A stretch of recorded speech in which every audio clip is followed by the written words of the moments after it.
조갑제 TV 시청자 여러분 안녕하십니까? 2021년 3월 6일 오후 4시 38분입니다. 오늘 CNN을 켰더니 깜짝 놀랄 만한 제목이 나왔습니다.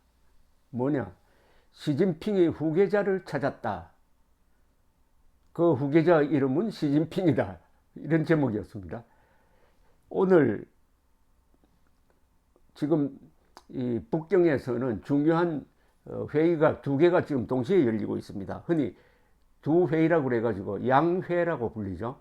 전국인민대표대회, 이건 한국의 국회에 해당됩니다. 그리고 중국인민정치협상회의, 이건 일종의 자문기구인데, 이 두 회의가 지난 4일 그리고 5일 잇따라 열리면서 시진핑의 장기 집권이 이번 회의를 통해서 굳혀지는 게 아니냐, 이렇게 전망이 되고 있습니다.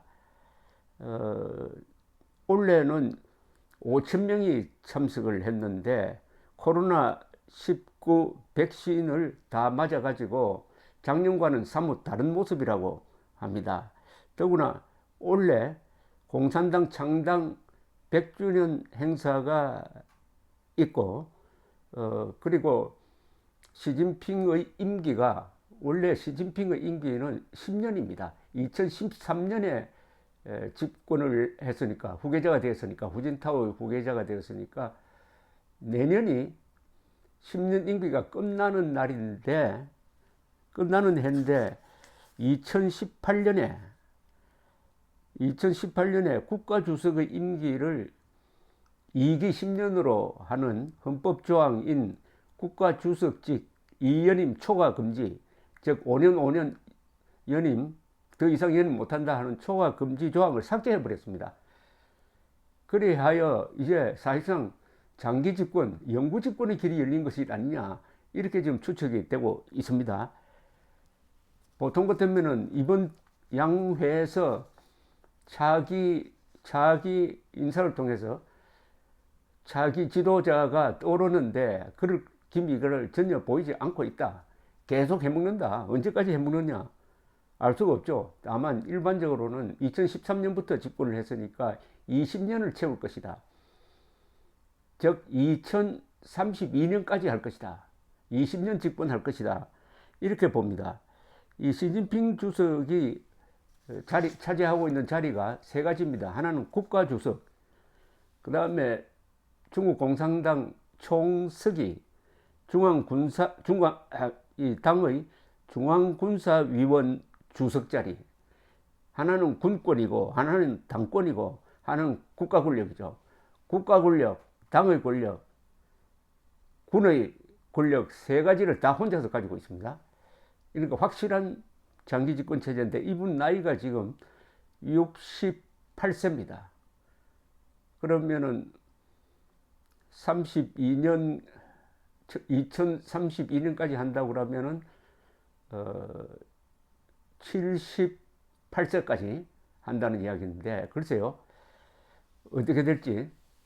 79세까지 한다는 이야기인데 그 사이에 무슨 일이 일어날지는 모르는데, 지금 현재로는 시진핑의 권력 기반은 탄탄하다고 볼 수 있습니다. 특히 작년 코로나19 위기를 잘 넘겼습니다. 무한에서 발생한 이 코로나가 세계를 휩쓸고 있는 사이에 재빨리 봉쇄 조치를 통해서 그 위기를 극복하고 경제가 제대로 돌아가기 시작하니까 작년에 놀랍게도 중국의 연평균 경제 성장률이 6%였습니다. 세계 거의 모든 나라가 마이너스로 성장으로 갔고, 라이벌인 미국도 거의 한 마이너스 한 10%에 가까운 그런 경제 위기를 겪었지만은 중국만이 독야청청했습니다.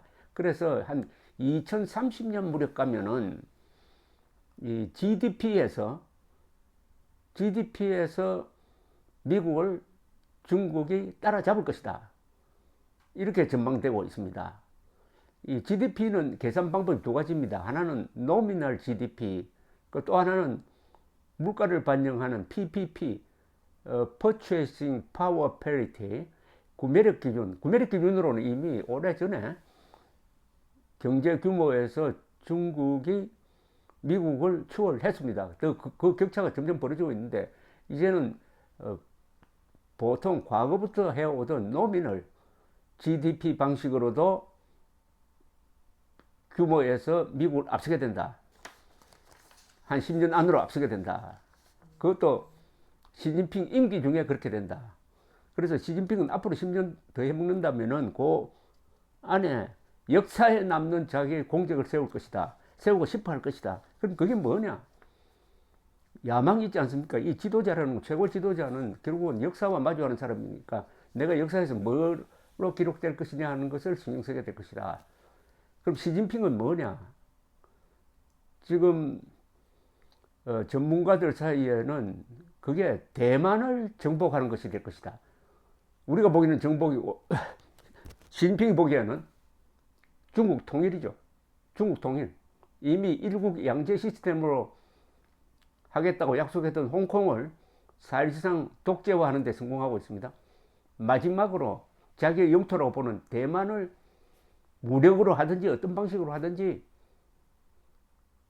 먹겠다 하는, 이걸 국가 목표로, 그리고 시진핑의 개인을 목표로 삼아가지고 중국 역사에서 자신이 등소평과 모택동과 같은 반열로 올라가겠다 하는 야심을 가지고 있다고 보는 사람들이 많아요. 이건 아주 사실은 큰일 날 일이죠. 큰일 날 일이죠. 자, 그럼 대만이 만만하게 먹히겠느냐? 그렇지 않죠. 대만이 인구가 2천만이 넘고 막강한 군사력을 갖고 있고, 미국이 대만을 불침 항모라고 그래가지고 침몰하지 않는 항공모함과 같다. 이 동진하에 남진하에서 미국이 이 항로의 자유 통항의 안전을 지키기 위해서는 대만이 절대 중국 손에 넘어가면 안 된다 하는 계산이 확고하다 이겁니다. 그런데 시진핑은 그렇게 계산하지 않을 수가 있다는 거죠. 우리가 대만을 무력 침공해도 결코 미국이 군사 개입하지 않을 것이다. 군사 개입해도 국제전에서 이길 자신 있다. 이렇게 판단하면은 어마어마한 일이 벌어질 수 있다. 가장 중요한 게 대만이란 겁니다. 앞으로 시진핑의 야망과 더불어 대만 위기가 본격화될 것이다. 이렇게 되면 그것과 연동된 한반도의 상황은 또 어떻게 되느냐? 골치 아픈 일이 생기게 됐습니다. 이 중국에서 강력한 통일국가가 들어서고 강력한 지도자가 생기면은 항상 한반도를 위협했습니다. 56국으로 분열돼가지고 근 300년 동안 분열되어 있었던 중국을 6세기에 통일한 그것을 이어받은 당이 계속 한반도를 공격을 했습니다. 수나라가 고구려를 쳐서 실패하고, 당도 고구려를 쳐서 실패하니까 당은 결국 신라와 손잡고 신라의 숙적인 백제를 멸망시키고 당나라의 숙적인 고구려를 멸망시키고 마지막에 신라까지 먹으려고 하다가 신라가 딱 버티는 바람에 결국 한반도는 포기하고 물러났던 것입니다. 그리고 6.25가 왜 일어났습니까? 6.25가 일어난 근본 원인도 중국의 1949년에 모택동에 의해서 통일 국가가 만들어지면서 그 여파로서 그 중공군의 뒷받침을 받은 김일성은 스탈린의 또 뒷받침도 받고 해서 남침이 일어난 거죠. 그러니까 1949년 중국이 통일되지 않았으면은 6.25는 일어나지 않았습니다. 그런데 중국이 중공군을 보냈다가 완전히 침략자로 규정돼 가지고 그 뒤 수십 년 동안 미국으로부터 봉쇄를 당하고, 그래서 서구의 선진 기술을 받아들일 수도 없고 서구와 교역도 제대로 안 되고 해서 고립되다가, 그게 1972년부터 닉슨, 키신저, 모택동, 주얼레 이 사람들이 다시 미국과 중국을 화해시켰습니다. 그때 미국의 계산은 소련을 고립시키기 위해서는 중국을 우리 편으로 끌어들여야 한다는 대전략이 있었습니다. 그 다음에 등소평이 한 10년 동안의 문화 대혁명의 혼란을 수습하고 개혁 개방 정책으로 나아가서 연평균 10% 성장, 복리 성장입니다. 복리 성장을 30년이나 하는 세계의 유례가 없는 경제의 대팽창을 이루어가지고 지금은 드디어 경제 규모에서는 중국이 미국과 맞짱뜨는 정도가 아니라 미국을 능가하게 되었다. 이런 가운데 한국의 살 길은 어디 있느냐? 문재인 정권 같은 정권이 또 하나 더 나와가지고 이런 시국에 완전히 우리는 핵무장 국가로 둘러싸여 있는데 우리에게 핵우산을 제공하는 한미동맹을 멀리하고 시진핑의 중국에 다가가는 그런 외교 정책을 펴면은 반드시 중국에 종속된다. 중국에 종속될 뿐만 아니라 중국의 앞잡이인 북한에도 종속된다. 시진핑은 북한을 앞세워가지고 한국을 견제하고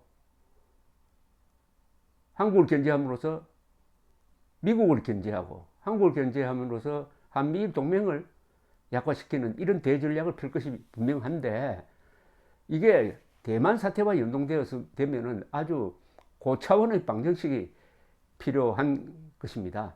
그러나 한편 우리가 또 중국을 너무 적으로만 볼 수도 없는 상황이죠.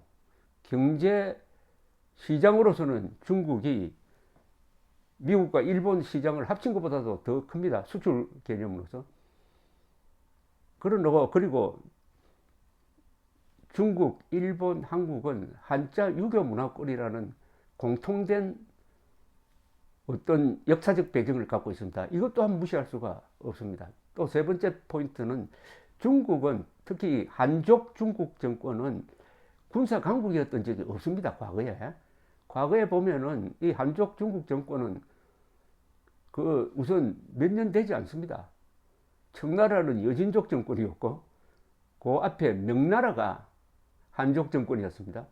그런데 그 앞에 송나라가 한족 정권이었어요. 그 앞에 항고조, 한나라가 그리고 진나라가 그거 다 합쳐도 한 1000년 됩니다. 중국 역사를 한 4000년, 5000년 이렇게 잡으면은 한족 정권이 중국을 지배한 것은 그 기간으로는 한 4분의 1밖에 안 됩니다. 그만큼 무력에는 약하다 이겁니다. 그래서 베트남이 중국의 그 약점을 잘 알고 주권을 침략한다든지 하면은 베트남은 결사항전 자세로 나갑니다.